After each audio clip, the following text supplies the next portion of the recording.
Good morning from the Philippines and good afternoon there in Santa Cruz. Thank you for coming for my presentation today.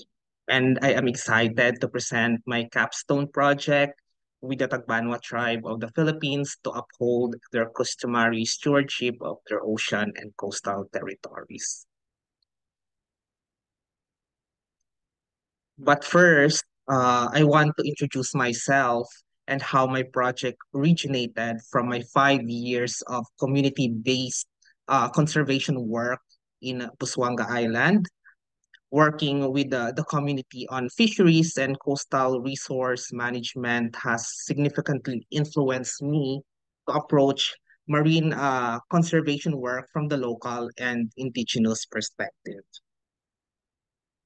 My experience has also helped me understand the local context before doing this capstone project, and I have the chance to develop significant working and personal relationship with the communities around Busuanga Island. And just for a brief global context, according to a report from the Australian State of Environment, despite the fact that indigenous peoples make up around 15% of the world's extremely poor and just 5% of the total global population, they are protecting 80% of the world's remaining biodiversity. However, in my country, like the Philippines, where there are 15 million indigenous peoples, consisting almost roughly 15% of the total population. The majority of them face a lot of societal challenges such as marginalization, discrimination, and displacement that are detrimental to their long-held stewardship over their ancestral lands and water. These challenges are exemplified by, as you can see in the slides, as I said, marginalization and discrimination, mining, displacement from deforestation, as well as coal mining. There are some sort of political killing and most likely fortress conservation that is used for tourism. However, and one of the indigenous communities affected is the Tagbanwa of Palawan in the Philippines, as you can see in the map in the slides. There are hundreds of scattered Tagbanwa tribes and communities in the province of Palawan, but those in Busuanga Island, as you can see in the map, are famous and well known as semi-nomadic fishers. Here, as you can see, I work with one particular community in Sitio Lakdayan, here in the red map, in the red mark in the map, um, and Barangay Chuy, where for decades they suffered events of displacement from their lands and waters caused by various investors in this increasingly popular tourism area.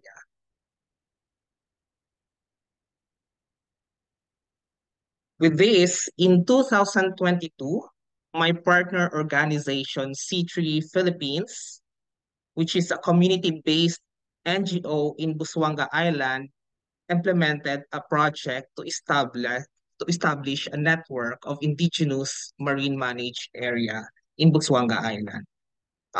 They do this by partnering with several Tagbanwa communities around the island. So my role here is has been pivotal in developing the guiding principle in one large Tagbanwa community so that the indigenous marine managed area ensures respect for the rights of the Tagbanwa and will promote Tagbanwa's continued stewardship of their ancestral waters. So I have done this closely by partnering with the Tagbanwa communities and drawing into their stories and narrative to co-produce a guiding principles. So as you can see here in the conceptual framework, which I personally developed, I derived the ocean stewardship of the Tagbanwa from their worldviews, knowledges, and life ways using their different narratives.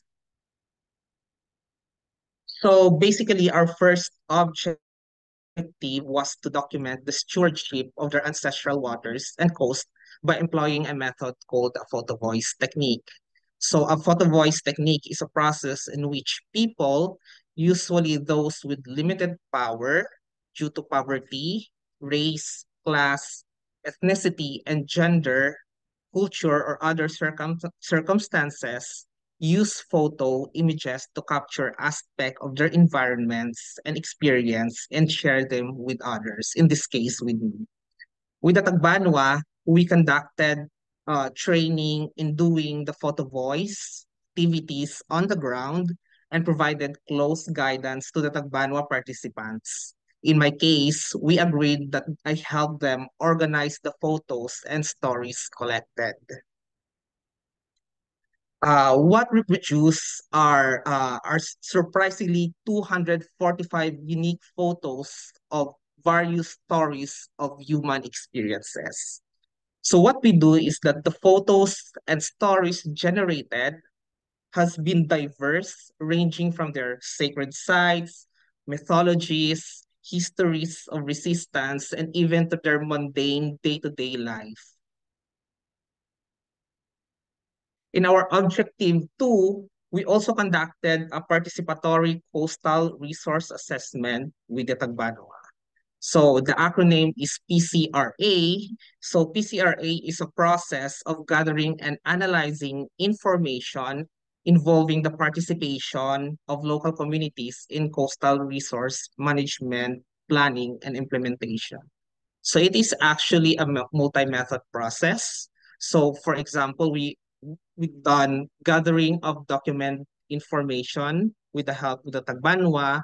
I did participants observation and participation within the community. We did also, like for example, focus group discussions and a bit of non-structured surveys to gather local knowledge, and we obtain local feedback on gathered and observed information.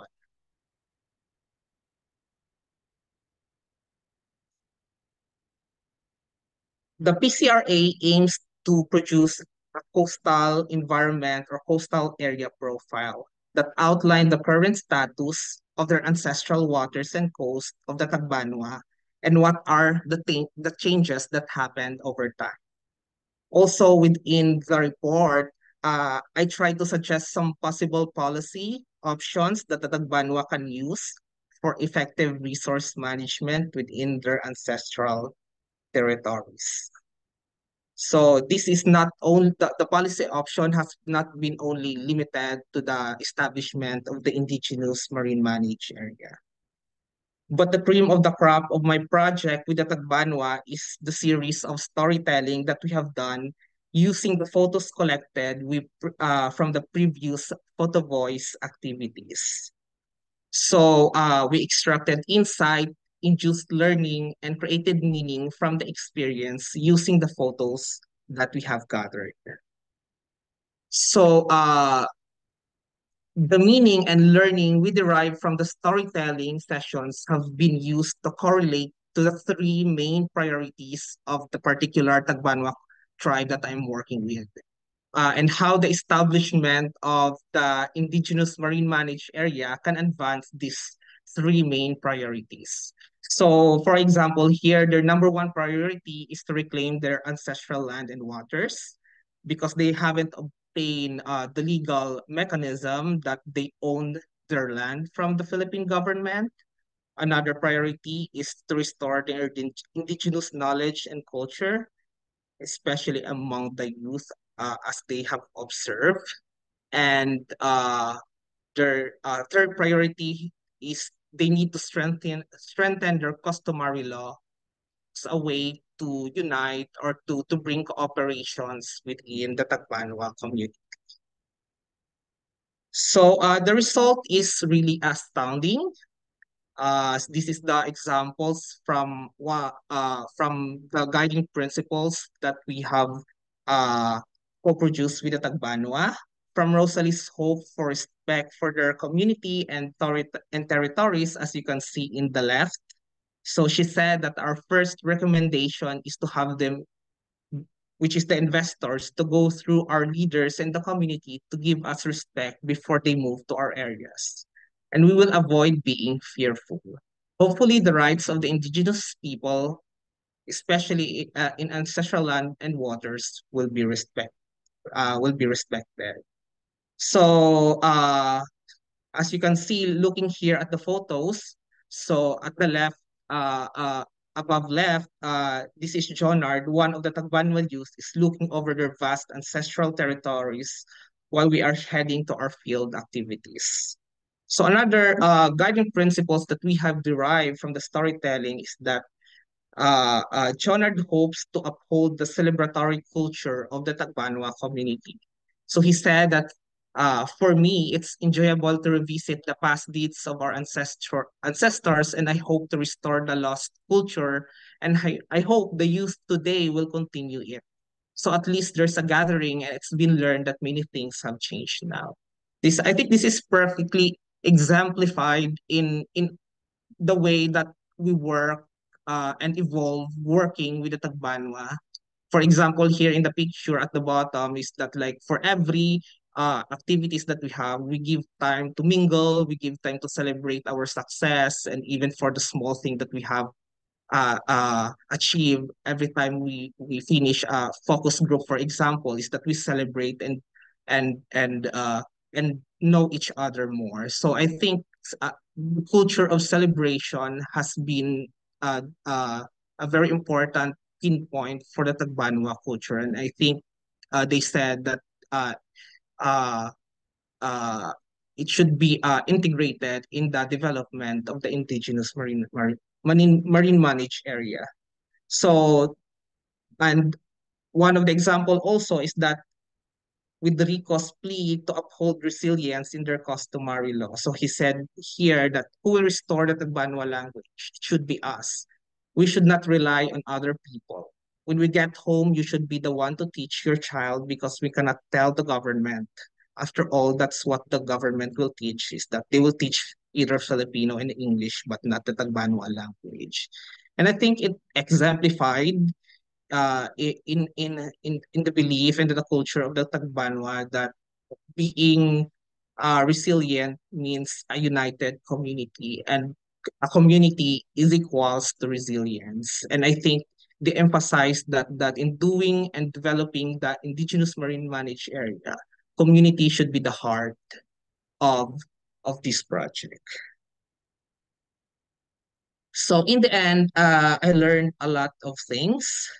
So I think trying to remove our biases is removing our humanity. After all, we are humans and we need to embrace our own biases.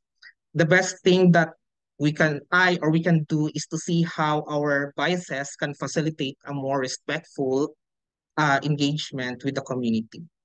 Also, I learned that genuine partnership with the community is a lifelong journey, and we